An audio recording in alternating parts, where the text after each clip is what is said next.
नमस्कार। यो एभी न्यूज खबरको संकेत हो। तपाई अहिले एभी न्यूज @7 मा हुनुहुन्छ। म प्रभा थापा। म सुभाष नेपाल। प्रारम्भमा मूल खबर। 58औं राष्ट्रपति चयनका लागि अमेरिकामा मतदान जारी। रिपब्लिकन ट्रम्प र डेमोक्रेटिक बाइडेन बीच कडा प्रतिस्पर्धा।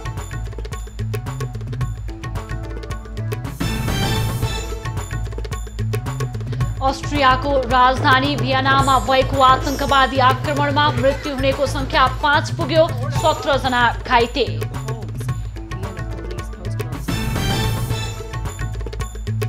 नेपालमा कोरोनाबाट मृत्यु हुनेको संख्या 1000 नाघ्यो। थप 3114 जनामा देखियो संक्रमण। 3142 जना निको भए। नेपालको भूमि नमिचेको दावी चीनले दोहोर्यायो। सञ्चार माध्यममा प्रकाशित खबर आधारहीन भएको भनाई।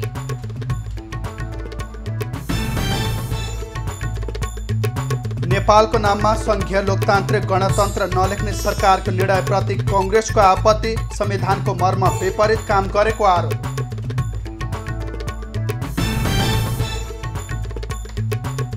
महानगरको चेतावनीले रोकिएन खुला मञ्चको बोकालाई खाना अभियान। कार्यक्रम निरन्तर चल्ने अभियन्ताको भनाई। र बागलुङ ढोरपाटनका बाढी पीडित 2 महिना बितिसक्दा पनि घर फर्कन पाएनन्।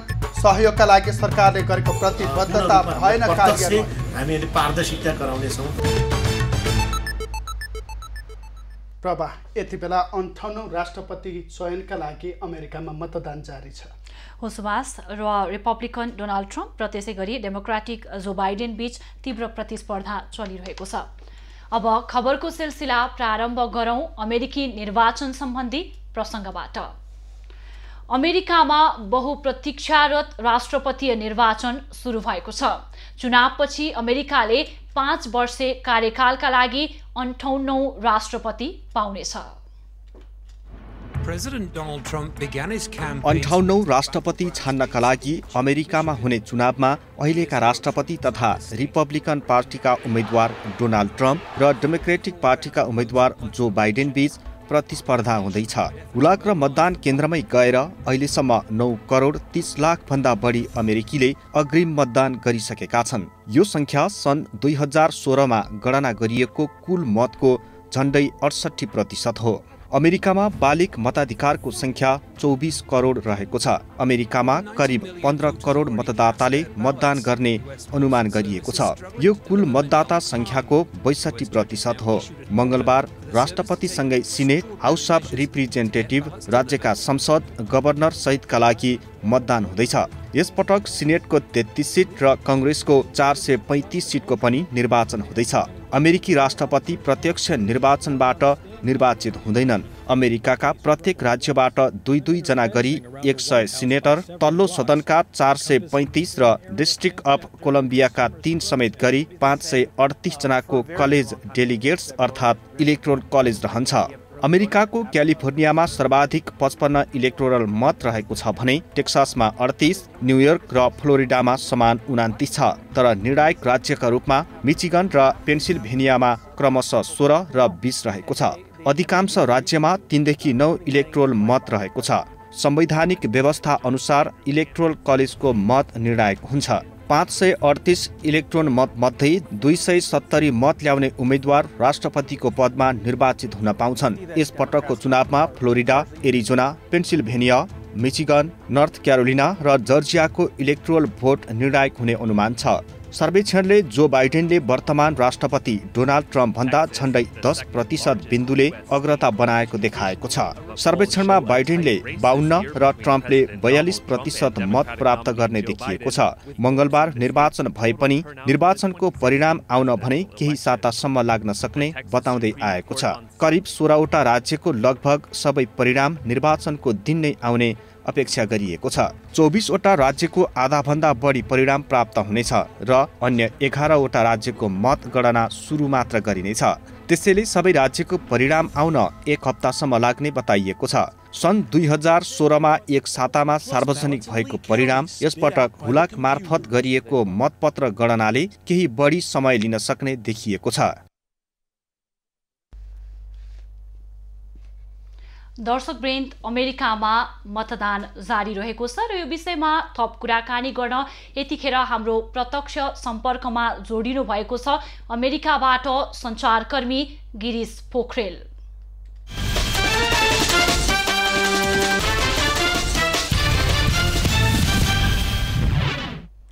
गिरीशजी, यहाँलाई एभी न्यूज खबरमा स्वागत छ। अमेरिकामा मतदान जारी रहेको छ, मतदान प्रक्रिया कसरी अगाडि बढेको छ हामीलाई जानकारी गराइदिनुस् न।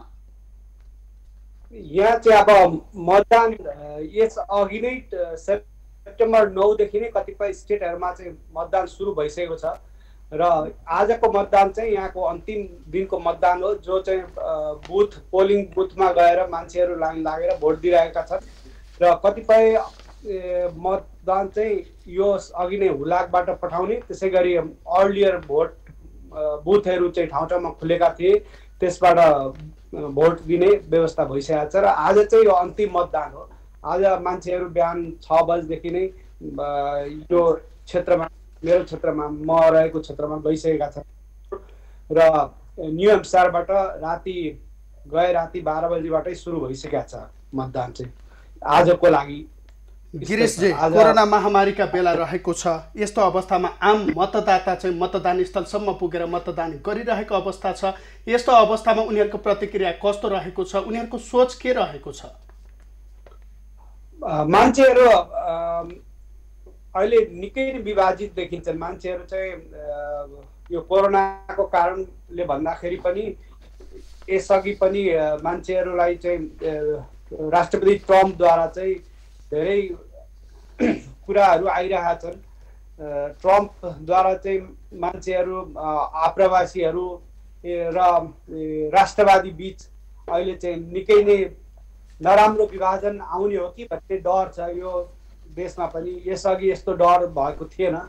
जस्तो चुनावका बेला अहिले यहाँका बैंकहरू, ठुल्ठुला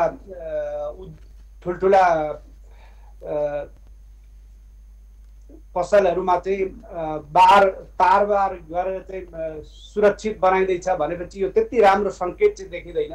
त्यही पनि मान्छेहरू मतदान गर्न क्रियाशील छन् र मतदान पहिलेको भन्दा मतदान चाहिँ बढी नै खस्छ भन्ने देखिरहेछ।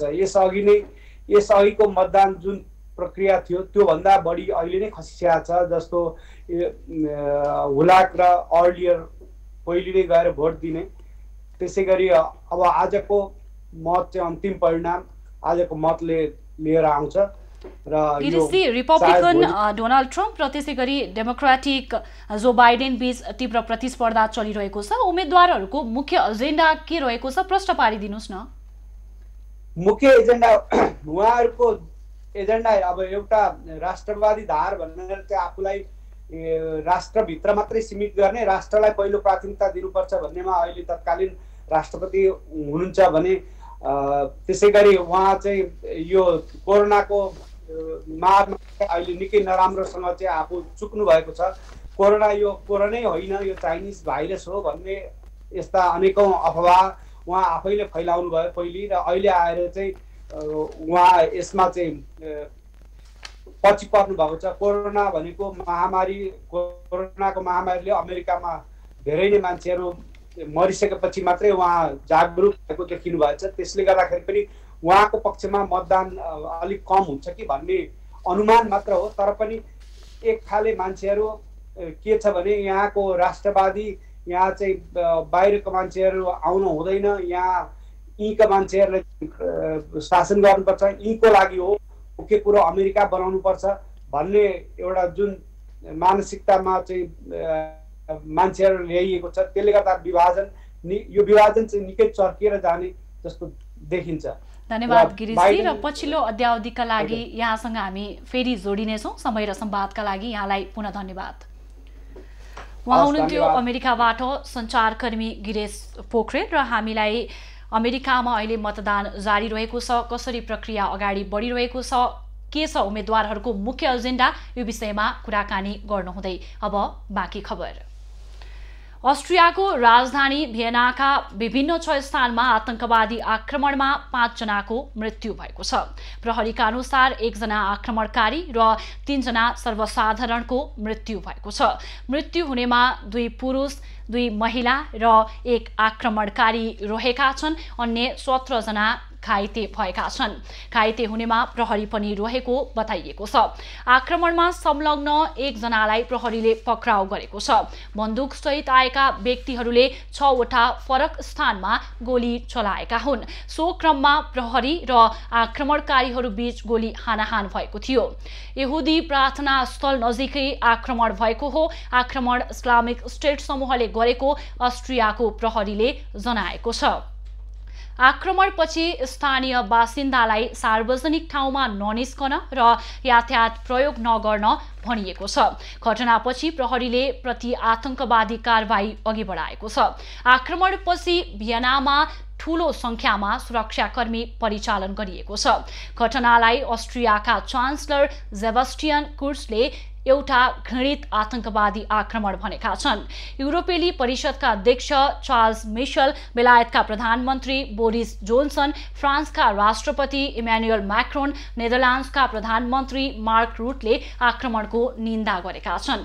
जर्मन र इटालियन सरकारले युरोपमा देखिएको घृणाको विरोधमा अभिव्यक्ति दिएका छन्। कोरोना भाइरसको संक्रमण नियन्त्रणका लागि देशव्यापी रूपमा लागू भएको नयाँ प्रतिबन्धको केही घण्टामै आक्रमण भएको हो। र पछिल्लो जानकारीका लागि यतिखेर हाम्रो माफ गर्नुहोला प्रत्यक्ष सम्पर्कमा हुनुहुन्छ सञ्चारकर्मी रविचन्द्र भट्टराई।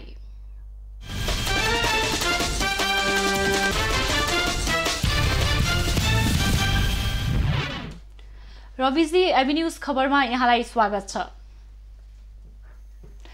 अस्ट्रियामा आतंकवादी आक्रमण भएको छ र 5 जनाको मृत्यु, त्यसैगरी 17 जना घाइते भएको भनेर खबरहरूमा उल्लेख गरिएको छ। पछिल्लो विवरण के छ, जानकारी गराइदिनुस् न। अहिलेसम्म चाहिँ पुष्टि भइसकेको सरकारी हिसाबले चाहिँ 4 जनाको मृत्यु मात्रै हो। अहिले भर्खरै आएको खबरले चाहिँ 5औं जनाको पनि मृत्यु भएको भनिएको छ। त्यो भएको अवस्थामा अबको घाइतेको अवस्था 16 जना मात्रै हुन्छ र 6 जना सिरियस अवस्थामा अझै पनि हुनुहुन्छ। त्यसमध्ये 1 जना 28 वर्षीय पुलिस पनि चिन्ताजनक अवस्थामा रहेको जनाइएको छ। रविजी, यस घटनामा अनुसन्धान प्रक्रिया के कसरी अगाडि बढाइएको छ? यो हिजै घटना घटे लगत्तै तत्कालै यहाँको प्रशासनले करिब 1000 जना पुलिसहरूको अपरेसन सुरु गरिसकेको छ। त्यसमा चाहिँ एन्टी टेरोरिस्ट यहाँको चाहिँ कोब्रा र भेगा नाम गरेको स्पेशल पुलिस फोर्सले चाहिँ अपरेसन सुरु गरिसकेको छ र राति नै धेरै घरहरूमा छापा मार्ने र केही व्यक्ति संदिग्ध व्यक्तिहरूलाई चाहिँ पक्राउ गर्ने क्रियाकलापहरू भइसकेको छ र चाहिँ रातिदेखि नै त्यहाँ मानिसहरूलाई आवाजावत गर्न रोक लगाइएको थियो। अहिलेसम्म आएको स्पेशल खबर चाहिँ त्यो नै हो। रविजी, यस्ता आक्रमणहरूमा प्रहरीले भूमिका महत्त्वपूर्ण खेल्नै पर्ने हुन्छ। त्यसको साथसाथै नागरिकहरूको जुन भूमिका पनि उल्लेखनीय रहेको हुन्छ। यसमा चाहिँ नागरिकहरूले, त्यहाँका नागरिक भनौँ, के कसरी सहयोग गरिरहेका छन् प्रहरीको अनुसन्धानलाई अगाडि बढाउनका लागि, केही जानकारी छ यो विषयमा? हजुर, जस्तो जति प्रशासनको हात हुन्छ त्यति नागरिकहरूको पनि धेरै हात हुँदो रहेछ भन्ने कुरो मैले पनि अलि बुझेँ। किनभने यो जुन नेपाल हाम्रो जुन भियनाको प्रशासनको हरेक ठाउँमा भिडियो क्यामेरा त हुँदैन। अब त्यो हमला भएको ठाउँमा मानिसहरू त हुन्छन्, उनीहरूको हातमा मोबाइल हुन्छ, उनीहरूले भिडियो खिचेका हुन्छन्। आजसम्म भियनाको पुलिसलाई 20,000 वटा यस्तै प्रमाणहरू, भिडियोहरू यहाँका नागरिकहरूले पठाएको भनेर चाहिँ पत्र पत्रिकाहरू लेखेका छन्। त्यसबाट अरू अनुसन्धान गर्नको लागि पक्कै पनि यहाँको प्रशासनलाई सहयोग हुनेछ। यो पनि एउटा ठुलो सहयोग हो जस्तो लाग्छ मलाई। रविजी, जस्तो कि घटना तत्कालै त्यहाँको प्रशासनले सर्वसाधारणलाई बाहिर ननिस्कन, सार्वजनिक यातायात प्रयोग गर्न निषेध गरेको छ र त्यहाँ रहेका नेपालीहरूको अवस्था चाहिँ कस्तो रहेको छ यति बेला? हिजो तत्कालै घटना घट्ने बित्तिकै त्यो वरिपरि चाहिँ सम्पूर्ण लक भएको थियो। त्यहाँ सम्पूर्ण क्षेत्र नै बन्देज गरिएको थियो, जसले गर्दाखेरि त्यो वरिपरि काम गर्ने नेपालीहरू आफू जहाँ काम गरिरहेको छ त्यहाँबाट घर जान नपाउने अवस्थामा भएको हुनाले उनीहरू बिहान मात्रै घर पुगेको भनेर सुनियो। तर त्यस्तो पीडा भनेर त्यस्तो घटनामा नै परेको चाहिँ नेपालीहरू थाहा पाइएको छैन, अहिलेसम्म कुनै पनि खबर आएको छैन। यहाँको गैरावासी नेपाली सङ्घले पनि बिहान हामीसँग सम्पर्क गर्दाखेरि पनि अहिले पनि सम्पर्क गर्दाखेरि नेपालीप्रति त्यस्तो कुनै पनि घटना नघटेको, तर काम गरेको ठाउँमा रातभरि थुनिएर बिहान मात्रै घर जान पाएको भन्ने 2-4 व्यक्तिहरूले चाहिँ हामीलाई खबर गर्नुभयो। अरू त्यस्तो कुनै पनि अप्रिय घटना नेपालीहरूप्रति सुनिएको छैन। धन्यवाद रविजी, र पछिल्लो अध्यावधिका लागि यहाँसँग हामी पुनः जोडिनेछौँ। अहिलेलाई समय र संवादका लागि धन्यवाद। उहाँ हुनुहुन्थ्यो सञ्चारकर्मी रविचन्द्र भट्टराई, र हामीलाई अस्ट्रियाको राजधानी भियनाका विभिन्न 6 स्थानमा आतंकवादी आक्रमणमा परि खबरमा उल्लेख गरे अनुसार 5 जनाको मृत्यु भएको र उहाँले कुनै पनि सरकारी औपचारिक जानकारी नआएको, त्यसै कारणले पनि अहिलेसम्म 4 जनाको मृत्यु भएको भनेर जानकारी गराउनु भएको छ। त्यसै गरी आक्रमणमा परि 17 जना घाइते भएको भनेर जानकारी दिनुहुँदै थियो त्यहाँ रहनुभएको सञ्चारकर्मी रविचन्द्र भट्टराईजीले।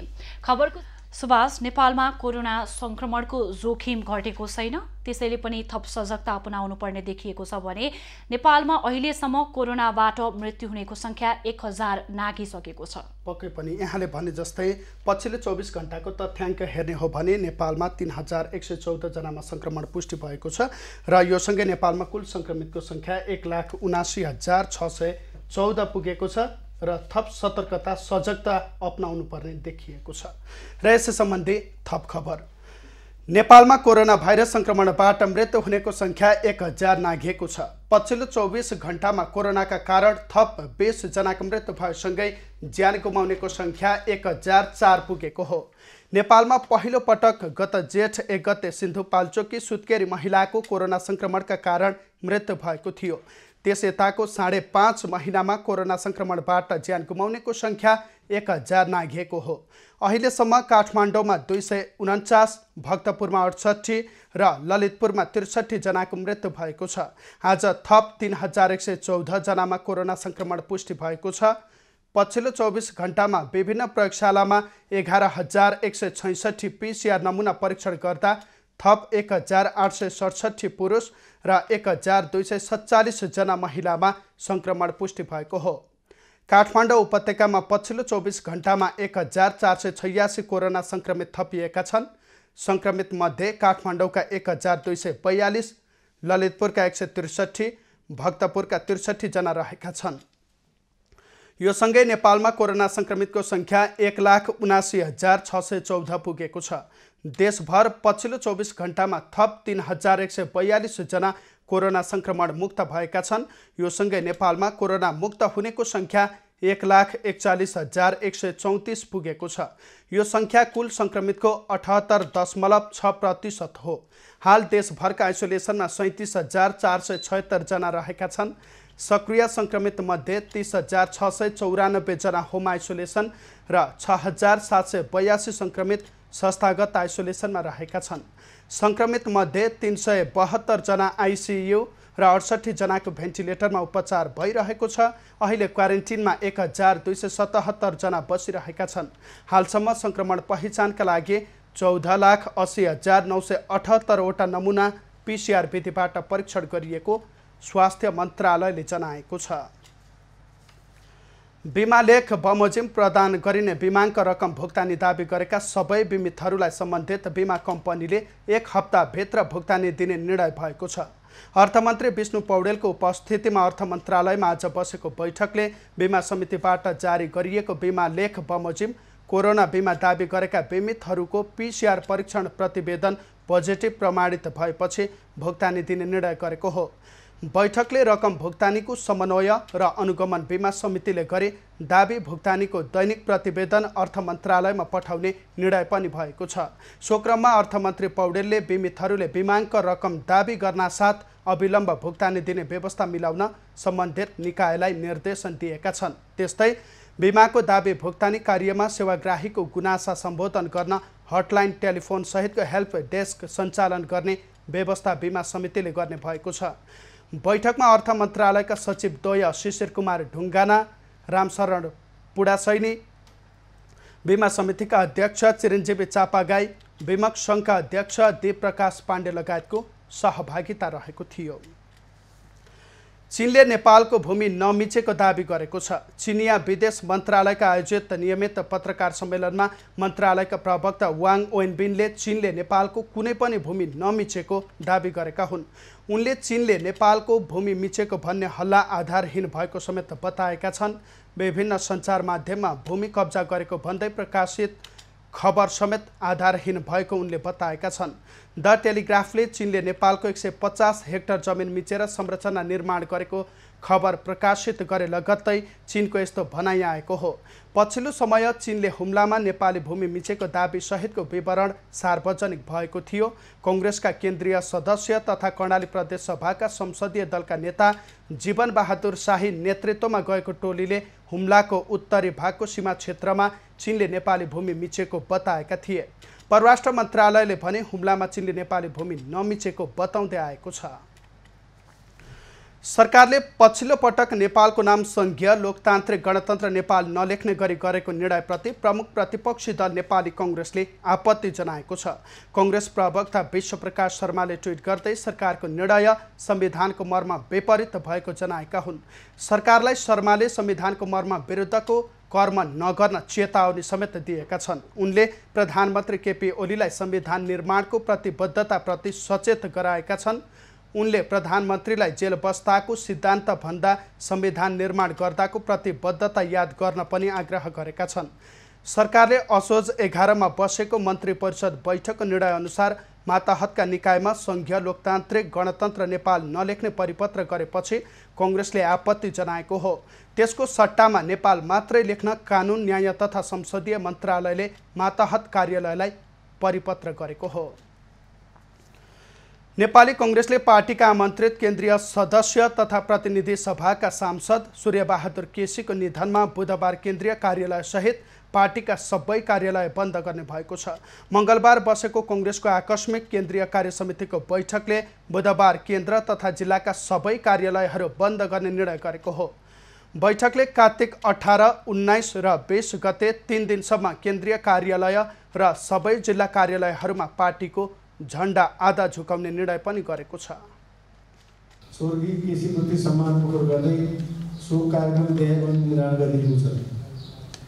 77 का कार्तिक 18, 19 र 20 गते 3 दिनसम्म पार्टीका केन्द्रीय कार्यालय र सबै जिल्ला कार्यालयहरूमा पार्टीको झण्डा आधा झुकाउने। 2 कार्तिक 19 गते बुधबारका दिन केन्द्र तथा जिल्लाका सबै कार्यालयहरू बन्द गर्ने। 3 स्वर्गारोहणको 13औं दिनसम्म केन्द्रीय कार्यालय सबै जिल्ला कार्यालयहरूमा शोक पुस्तिका राख्ने। केसीको निधन भएको 13औं दिनसम्म केन्द्रीय कार्यालय र सबै जिल्ला कार्यालयहरूमा शोक पुस्तिका राख्ने निर्णय पनि कांग्रेसले गरेको छ। प्रतिष्ठित उद्योगपति केसीको गैराती पोखरा महानगरपालिका 7 मुस्ताङ चोक स्थित निवासमा निधन भएको थियो। केसी 2074 को निर्वाचनमा समानुपातिक प्रणाली अन्तर्गत कांग्रेसबाट प्रतिनिधि सभा सदस्य भएका थिए। अभियन्ताहरूले कोरोना प्रभावितहरूलाई खाना खुवाउने कार्यक्रमलाई निरन्तरता दिएका छन्। काठमाडौँ महानगरपालिकाले सोमबार सडकमा खाना खुवाउने अभियानलाई रोक्न आदेश दिए पनि अभियन्ताले आज पनि खाना खुवाउने कार्यक्रम सञ्चालन गरेका हुन्। 8 महिनादेखि निरन्तर चलेको कार्यक्रम महानगरको चेतावनीले नरोकिने अभियन्ताहरूको भनाइ छ। कि काम दिन पर्यो कि माम दिन पर्यो र सरकारले उहाँहरूलाई खाना खान दिन्छ, नगरपालिकाले व्यवस्था गर्छ भने हामीले खाना खाने काम बन्द गर्छौँ। हामी अरू उत्पादनमूलक काममा काम गर्छौँ। हामी विभिन्न पेसा व्यवसाय पढ्ने विद्यार्थी छौँ। विकल्प बिना भोका पेटको र गरिबको पेटमा लात्ता हान्न खोजिएको छ। ठुलो सङ्ख्यामा हाम्रो उपस्थिति देखेर नगरपालिका ब्याक भएर गयो र साइडमा बोलाएर खाना बन्द गर्नु भनेको होइन। हजुरहरूलाई हजुरहरू किन मान्नुहुन्न, किन खाना खुवाउनुहुन्छ, सरकारको बेइज्जत भइसक्यो भन्ने कुरा गरेर जानुभयो। सरकारको नगरपालिकाको चाहिँ यहाँ बेइज्जत भयो रे सुन्नमा आएको होइन। त्यसपछि हामीले लगातार 7 महिनासम्म खाना खाउँदा उहाँहरूले हामीलाई केही पनि रेस्पोन्स दिनु भएन होइन। अहिले आज पनि उहाँहरू आउनु भएको थियो। योभन्दा अगाडि चाहिँ उहाँहरू कहिले नआउने, आज पनि त्यहाँ आएर साइडमा आएर उहाँहरू बसिरहनु भएको छ होइन। हामीले त सरकारको विरोध अथवा नगरपालिकाको विरोध गर्न खोज्यो, उहाँलाई सपोर्ट गर्न खोज्यो। जनता हाम्रा मात्रै हुन् र चुनेर गएका ठुल्ठुला मान्छेको पनि त यहाँ सडकमा बसेर उहाँहरूले भोट दिएर उहाँहरू उहाँ पुग्नु भएको होइन। सडकमा खाना खुवाउँदा सरकारको बेइज्जत भयो भन्दै काठमाडौँ महानगरले अभियन्तालाई फोन गरेर रोक्न निर्देशन दिएको थियो। छाक टार्ने विकल्प नभएका विपन्न समेत महानगरको निर्देशनबाट चिन्तित देखिएका छन्। अन्न तपाईँ नभइकन म रहन्न भन्ने कुरो छ। उहाँ यी भाइहरूलाई कति दुःख होला, कष्ट गरेर ल्याएर खुवाउनु भएको छ। धेरै धेरै धन्यवाद दिनुपर्नेमा खाना बन्द गर भन्नु मिल्छ। अहिले सरकारले यो मास पो लाउन सिकायो त, खानै बन्द गर भनेर मुख सिधाएको छैन। तर सरकारले होस् अथवा जुन कुनै मेयर होस् जोसुकै होस् यो खाना दियो भनेर रिस गर्न मिल्दैन। महानगरले सडकमा भोलिबाट खाना खुवाउनु परे आफ्नो घरमा लगेर खुवाउनु भन्दै चेतावनी दिएकोमा अभियन्ता निराश भएका छन्। नगरले गर्नुपर्ने काम आफूहरूले गर्दा समेत महानगरले धम्की दिएको उनीहरूको गुनासो छ। खुला मञ्चमा चैत्र 14 गतेबाट निःशुल्क खाना वितरण सुरु गरिएको थियो। अहिले दैनिक लगभग 1000 जनाले निःशुल्क खाना खाँदै आएका छन्। नेपाल उद्योग वाणिज्य महासंघको वरिष्ठ उपाध्यक्षमा वर्तमान उपाध्यक्ष चन्द्र प्रसाद ढकाल समूहले उम्मेदवारी दर्ता गराएको छ। मंगलबार महासंघको केन्द्रीय कार्यालय टेकुमा ढकाल सहित उनको प्यानलका सबै उपाध्यक्ष पदका उम्मेदवारहरूले उम्मेदवारी दर्ता गराएका हुन्। उम्मेदवारी दर्तापछि ढकालले कोरोना र अन्य विभिन्न कारणबाट उत्पन्न व्यावसायिक समस्या समाधान र मुलुकको आर्थिक समृद्धिमा सशक्त निजी क्षेत्रको खाँचो रहेकाले आफूले उम्मेदवारी दिएको बताएका छन्। निजी क्षेत्रको जुन एउटा चाहिँ निजी क्षेत्र जुन एउटा चाहिँ पछि परिराखेको चाहिँ छ, यसलाई चाहिँ वास्तवमा चाहिँ साँच्चै एउटा चाहिँ निजी क्षेत्रको प्रतिनिधित्वमूलक जुन संस्था उद्योग वाणिज्य महासंघको जुन एउटा चाहिँ गरिमा छ, त्यसलाई चाहिँ साँच्चै एउटा चाहिँ निजी क्षेत्रको प्रतिनिधिको रूपमा पोलिसी लबिङमा चाहिँ वास्तवमा चाहिँ एउटा चाहिँ पहल गर्नेछु। ढकाल प्यानलबाट वस्तुगत उपाध्यक्षमा उमेशलाल श्रेष्ठ, जिल्ला नगर उपाध्यक्षमा गुणनीति तिवारी र एसोसिएट उपाध्यक्षमा रामचन्द्र सङ्घईले उम्मेदवारी दर्ता गरेका हुन्। यसैगरी महासंघको केन्द्रीय सदस्यमा हेमराज ढकाल, कमला श्रेष्ठ, आकाश अधिकारी, जय शिवाकोटी, सुभाष भण्डारी, प्रकाश सिंह कार्की, भक्त हमाल, सुबोध कुमार गुप्ता, सुमित केडिया, रविन कुमार श्रेष्ठ, नरेश लाल श्रेष्ठले उम्मेदवार दर्ता गराएका छन्। यसअघि सोमबार महासंघको वरिष्ठ उपाध्यक्ष पदका लागि किशोर प्रधानले मनोनयन दर्ता गरेका थिए। महासंघको 54औं वार्षिक साधारण सभा तथा निर्वाचन आगामी मङ्सिर 11, 12 र 13 गते काठमाडौँमा हुँदैछ। गत चैतमा हुनुपर्ने महासंघको 54औं साधारण सभा तथा निर्वाचन कोभिड-19 का कारण स्थगित भएको थियो। सरकारले बागलुङलाई विपदग्रस्त क्षेत्र घोषणा गरेको 1.5 महिना पुग्दा समेत अहिलेसम्म यसको अनुभूति बाढी पीडितहरूले पाउन सकेका छैनन्। चिसो मौसमसँगै बाढीले विस्थापित गराएको 590 परिवारको बिचल्ली भए पनि पुनर्स्थापनाको पहल हुन नसकेको हो। मौसम परिवर्तनसँगै जाडो 81 बढेपछि बागलुङका बाढी पीडितहरू आफूलाई बस्ने घर बनाइदिन सरकारसँग माग गरेका छन्। संघीय सरकार, प्रदेश सरकार र स्थानीय सरकार लगायत विभिन्न संघ संस्था, राजनीतिक दल, विदेशमा रहेका नेपालीहरू र व्यक्तिहरूको आर्थिक सहयोग पाएका त्यस क्षेत्रका बाढी पीडितले सरकारसँग घर बनाइदिन माग गरेका हुन्। घरै बनाउने अरु के छ समस्या? अरू समस्या त सबभन्दा ठुलो त घरकै समस्या छ। यस्तो बच्चासित चिसो समयमा हजुर सब सरकारले अब देई त सक्नु भयो, देइसकेपछि विकास बनाइदिएपछि त्यति नै। अहिले मौसम परिवर्तनसँगै जाडो समेत बढेपछि बाढी पीडित जनता बिरामी पर्न थालेका छन्। जति सक्दो चाँडो बस्ने घर बनाइदिन सरकारसँग स्थानीयले अनुरोध गरेका छन्। भाव बढ्न लाग्यो सर, जाडोले गर्दाखेरि अब त्यो कारणले गर्दाखेरि बच्चाहरू हामी पनि बिरामी हुन सक्छौँ। बिरामी चाहिँ छौँ हल्का फुल्का।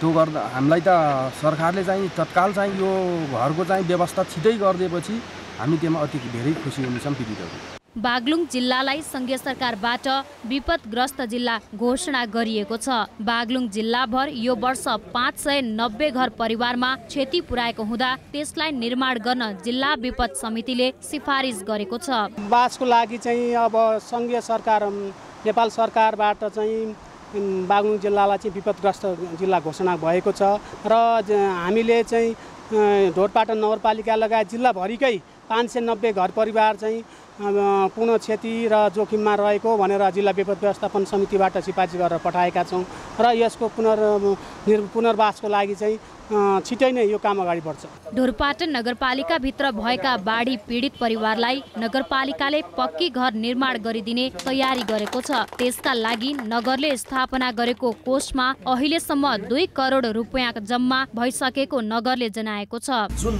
बगिरहेको घर र सम्पूर्ण क्षति भएको घरलाई हामीले नयाँ घर बनाइदिन खोजेका छौँ।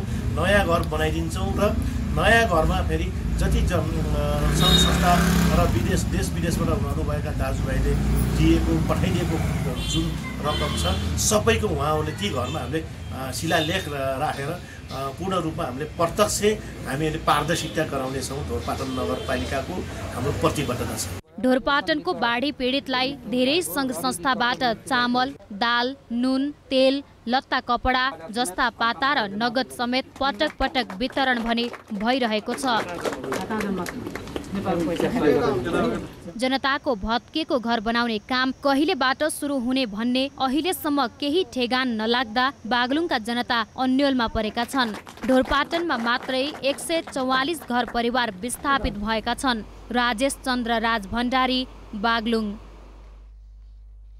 डोटी जोरायल गाउँपालिका 5 गडसेरामा रहेको अस्थायी प्रहरी पोस्टमा कार्यरत प्रहरी जवान सुशील सिंहले 15 वर्षीय बालिकालाई बलात्कारपछि हत्याको प्रयास गरेको भन्दै जिल्ला प्रहरी कार्यालय डोटीमा उजुरी दर्ता भएको छ।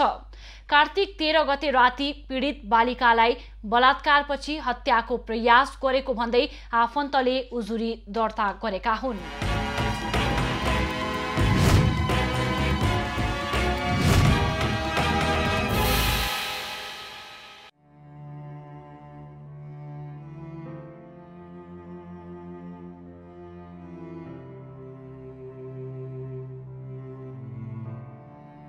कार्तिक 13 गते राति 3 बजे बेहोस अवस्थामा छोरीलाई कोदोबारीमा भेटाएको पीडित बालिकाका बुबाले बताए। उनले सुरुमा आफूलाई कतै राक्षस लाग्यो कि भन्ने सोचेर धामी झाँक्री खोज्न थालेको बताउँदै पछि सबै महिलाहरूले छोरीको पुरै शरीर हेर्दा त्यस्तो नभएको भन्दै प्रहरी कार्यालयमा खबर गर्दा प्रहरीले उजुरी दर्ता गर्न नमानेको बताए। बेहोस अवस्थामा रहेकी छोरीलाई उपचारको लागि राति सेती प्रादेशिक अस्पतालमा पुर्याएको र होस आएपछि मात्र घटनाबारे थाहा भएको उनले बताए। उनले दोषीलाई हदैसम्मको कारबाहीको लागि माग गरे। सजाय त बिल्कुल सजाय जान मार्नुपर्छ भनेको हो त। अब त्यो कानुनले चाहिँ भ्याउँछ कि भ्याउँदैन हैन, तर उसलाई चाहिँ छुट हुनु हुँदैन भनेको मेरो एकदम चाहिँ जस्तो परिस्थिति हो त्यस्तो जस्तो कानुनले भ्यायो त्यस्तो हुनुपर्छ।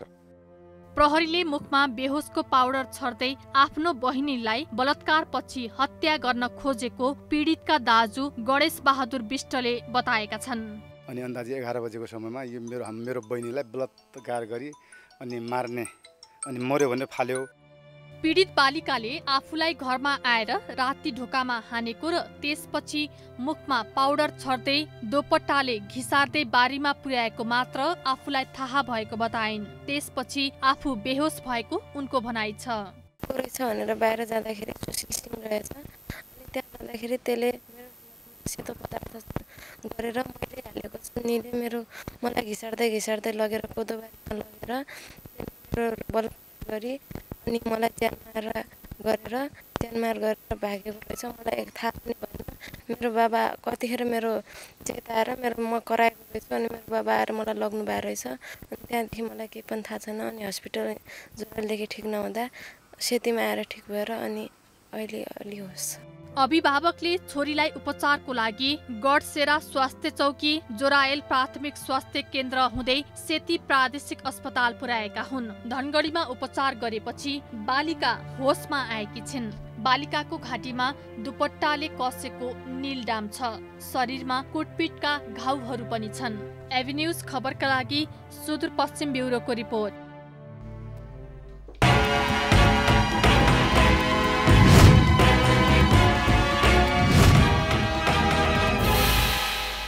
अबको पालो नयाँ पुस्ताको।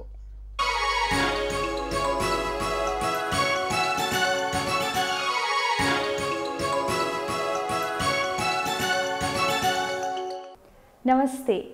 नयाँ पुस्तामा तपाईलाई स्वागत छ। नेपाल सरकारले अबको 10 वर्षभित्र अर्थात् सन् 2030 सम्म बाल विवाह अन्त्य गर्न राष्ट्रिय रणनीति बनाएर कार्यान्वयन गरिरहेको छ। बाल विवाहको अन्धविश्वासमा रमेको नेपाली समाजमा पछिल्लो समयमा सामाजिक सञ्जाल आदिका मार्फतबाट पनि बाल विवाह बढिरहेको छ। बाल विवाह विरुद्ध बालबालिका। सामाजिक सञ्जालको प्रयोग रोक्न नसकिने भएकाले बाल विवाह अन्त्यको अचुक उपाय शिक्षा नै हो। अब प्रस्तुत गर्न लागि सामग्री हामीले गत वर्ष चैत अगाडि नै तयार गरेका हौं। भक्तपुर थिमी स्थित आदर्श माध्यमिक विद्यालय पुग्दा विद्यालयका प्रधानाध्यापक बुद्धि कुमार घोले आफ्ना 2 जना छात्रालाई विद्यालय आँगनमै उभिएर केही महत्त्वपूर्ण कुरा भन्दै हुनुहुन्थ्यो। कुरा थियो बाल विवाह सम्बन्धी। नेपाल सरकारले विद्यालयमा बाल विवाहको विरुद्ध केही जनचेतनामूलक पर्चा टाँसेकाले प्रधानाध्यापकले त्यही कुरा आफ्ना छात्राहरूलाई बुझाउँदै हुनुहुँदो रहेछ। नेपालमा अझै बाल विवाहका समस्या रहेका कारण सरकारका साथै विद्यालयले पनि आफ्ना विद्यार्थीहरूलाई चेतना जगाउन विभिन्न कार्यक्रम गर्दै आएको छ। बाल विवाह त नेपालमा विगतदेखि नै एउटा चाहिँ समस्याको रूपमा रहँदै आएकै हो र पछिल्लो समयमा जनसङ्ख्या शिक्षाभित्र पनि एउटा चाहिँ पाठ्यक्रममै पनि छ बाल विवाह गर्नु हुँदैन भन्ने सन्देश छ। यही कुराले हामी 6 देखि 10 सम्मका पाठ्यक्रममा पनि भएको आधारमा पढाइ पनि रहेका छौँ भने बारम्बार बेला बेलामा हामीले चाहिँ एक्सपर्टहरू मार्फत पनि अथवा चाहिँ हामी विभिन्न मोटिभेसनल टिचरहरू ल्याएर पनि क्लास लिएर बाल विवाह गर्नु हुँदैन भन्ने सन्देशमूलक क्लासहरू विद्यार्थीले पाए पनि रूपमा लिने गर्छौँ। त्यसै सिलसिलामा हामीले चाहिँ ब्यानर पनि झुन्ड्याएका छौँ। यहाँ पढ्ने छात्राहरूमा पर्याप्त चेतना रहेछ। बाल विवाह र त्यसबाट उत्पन्न हुने समस्याको बारेमा उनीहरूले बुझेका रहेछन्। बाल विवाह भनेको चाहिँ उमेर नपुगिकन अब बच्चाहरूको चाहिँ विवाह गर्नु हो र यस्तो यो चाहिँ एकदमै नराम्रो प्रवृत्ति हो जसको कारणले चाहिँ आफ्नो जुन राइट्स हुन्छ हामीले त खुबै इन्जोय गरिरहेको छौँ तर कति धेरै मान्छे छन् जुन चाहिँ हाम्रो इमेजिनेसनको बाहिर छ उनीहरूले के भोग्नु परिरहेछ भनेर अनि उनीहरूको चाहिँ जुन अधिकार छ त्यो चाहिँ पूर्ण रूपले हनन भइरहेछ। उनीहरू चाहिँ आफ्नो रमाइलो लाइफबाट क्वालिटी लाइफबाट चाहिँ डिप्राइभ छन्। बाल विवाह गर्नु हुँदैन। बाल विवाहमा अब बाल विवाह गर्न लागेको अब महिला जो हुन्छ उनीहरूको राम्रोसँग शारीरिक मानसिक त डेभलप भएको हुँदैन राम्रोसँग। उनीहरूलाई के कस्तो राम्रो नराम्रो त्यति थाहा हुँदैन अनि यो बाल विवाह गर्दाखेरि महिला र पुरुषमा अब 20-21 वर्षभन्दा माथि हुनुपर्छ। त्योभन्दा कम उमेरमा विवाह गर्यो भने जुन महिला अब बिस्तारी गएर गर्भवती हुन्छ त्यो उसलाई के अरे बच्चा पाउनमा डेलिभरीमा अलि गाह्रो हुन्छ अनि त्यसपछि अनि त्यस्तो क्रममा के भन्छ अब आमा या बच्चाको मृत्यु हुने पनि सम्भावना हुन सक्छ। त्यही भएर बाल विवाह गर्नु हुँदैन। अवेरनेसको कमीले हो किनकि मान्छेहरूलाई अहिले अवेरनेसको कमी भन्दा पनि थाहा त होला तर उनीहरूले रियलाइजै गरेको छैनन् कि अब थाहा नभए त पक्कै पनि होइन होला नि गर्नु हुँदैन भनेर त नराम्रो कुरा हो भनेर थाहा छ नि छैन त तर उनीहरूले रियलाइज गरेका छैनन् क्या। जबसम्म उनीहरू रियलाइज गर्दैनन् तबसम्म चाहिँ यो रोक्न सकिँदैन। हो जति चेतनामूलक कार्यक्रमहरू गरे पनि जबसम्म विवाह गर्ने केटाकेटी र विवाह गराउने अभिभावकले यसको नकारात्मक असरबारे बुझ्दैनन् बाल विवाहको अन्त्य हुन गाह्रै छ। सहरमा खासै बाल विवाहको घटना नसुने पनि तर यस विद्यालयले जनचेतनामूलक कार्यक्रम सञ्चालन गरेपछि भने यहाँका विद्यार्थीहरूले कसैले बाल विवाह गर्न लागेको थाहा पाए भने पनि रोक्ने प्रयास गर्छन्। बाहिरीको टिचरहरू नै आएर प्रेजेन्टेसन गर्नुहुन्छ अनि त्यसमा बाल विवाह गर्नु हुँदैन। बाल विवाह भइहाल्यो भने हामीले त्यसलाई रोक्नुपर्छ। अब त्यस्तो गर्ने या त्यस्तो जानेमा अब पुलिसहरूलाई कल गरेर या बालबालिका हेल्प गर्नेलाई अब कल गरेर अब त्यो बाल विवाह रोक्नुपर्छ। महामारीको बेला छ, सुरक्षित रहनुभयो भने स्वस्थ रहनुहुनेछ। आजलाई बाई।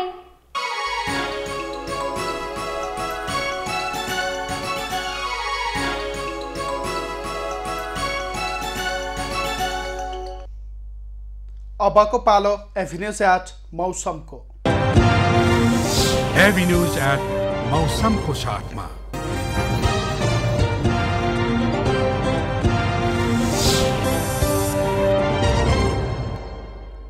पछिल्लो 24 घण्टामा देशभरको मौसम सामान्यतया सफा रह्यो। आज राति देशका पहाडी क्षेत्रमा आंशिक बदली हुनेछ भने अन्य स्थानको मौसम सामान्यतया सफा रहनेछ।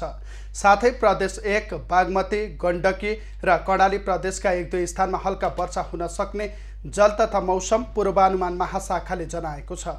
काठमाडौँ उपत्यकाको आजको अधिकतम तापक्रम 26 डिग्री सेल्सियस र न्यूनतम तापक्रम 13 डिग्री सेल्सियस मापन गरियो। आज देशभरको मौसम कस्तो रहे त हेरौँ देशका विभिन्न स्थानको मौसमी अवस्था।